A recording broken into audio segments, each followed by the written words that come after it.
Acts, chapter 27. When it was decided that we would sail for Italy, Paul and some other prisoners were handed over to a centurion named Julius, who belonged to the imperial regiment. We boarded a ship from Adramyttium, about to sail for ports along the coast of the province of Asia, and we put out to sea.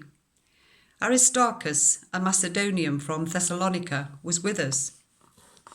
The next day we landed at Sidon, and Julius, in kindness to Paul, allowed him to go to his friends so they might provide for his needs. From there we put out to sea again and passed to the lee of Cyprus because the winds were against us. When we had sailed across the open sea, off the coast of Cilicia and Pamphylia, we landed at Myra in Lycia. There the centurion found an Alexandrian ship sailing for Italy and put us on board. We made slow headway for many days and had difficulty arriving off Cnidus. When the wind did not allow us to hold our course, we sailed to the lee of Crete, opposite Salmone. We moved along the coast with difficulty and came to a place called Fair Havens, near the town of Lasea. Much time had been lost, and sailing had already become dangerous because by now it was after the Day of Atonement. So Paul warned them, "Men, I can see that our voyage is going to be disastrous and bring great loss to ship and cargo, and to our own lives also." But the centurion, instead of listening to what Paul said, followed the advice of the pilot and of the owner of the ship. Since the harbour was unsuitable to winter in, the majority decided that we should sail on, hoping to reach Phoenix and winter there.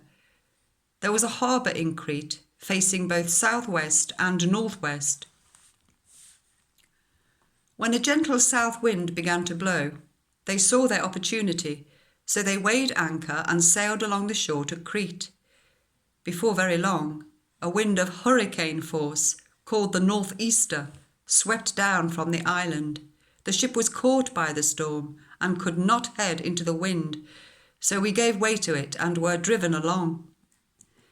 As we passed to the lee of a small island called Cauda, we were hardly able to make the lifeboat secure, so the men hoisted it aboard. Then they passed ropes under the ship itself to hold it together.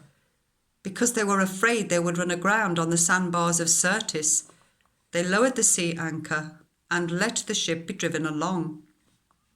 We took such a violent battering from the storm that the next day they began to throw the cargo overboard. On the third day, they threw the ship's tackle overboard with their own hands. When neither sun nor stars appeared for many days and the storm continued raging, we finally gave up all hope of being saved. After they had gone a long time without food, Paul stood up before them and said, "Men, you should have taken my advice not to sail from Crete. Then you would have been spared yourselves this damage and loss. But now I urge you to keep up your courage, because not one of you will be lost, only the ship will be destroyed.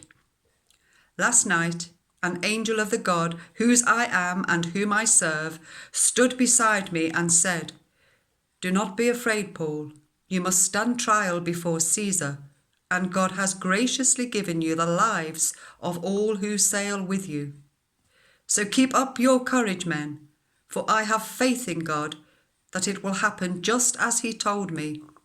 Nevertheless, we must run aground on some island.'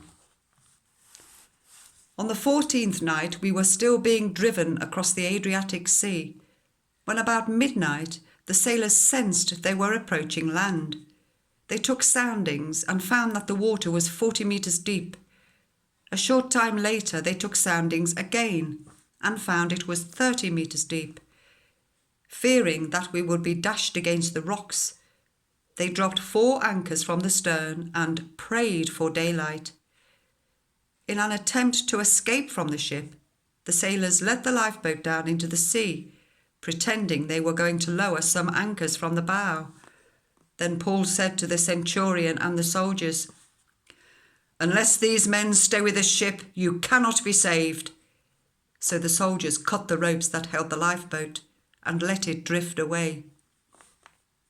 Just before dawn, Paul urged them all to eat. "For the last 14 days, he said, "you have been in constant suspense and have gone without food. You haven't eaten anything. Now I urge you to take some food. You need it to survive. Not one of you will lose a single hair from his head." After he said this, he took some bread and gave thanks to God in front of them all. Then he broke it and began to eat. They were all encouraged and ate some food themselves. Altogether, there were 276 of us on board. When they had eaten as much as they wanted, they lightened the ship by throwing the grain into the sea.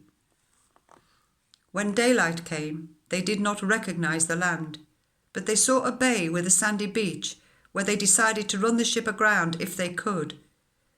Cutting loose the anchors, they left them in the sea and at the same time untied the ropes that held the rudders. Then they hoisted the foresail to the wind and made for the beach. But the ship struck a sandbar and ran aground. The bow stuck fast and would not move, and the stern was broken to pieces by the pounding of the surf. The soldiers planned to kill the prisoners to prevent any of them from swimming and escaping.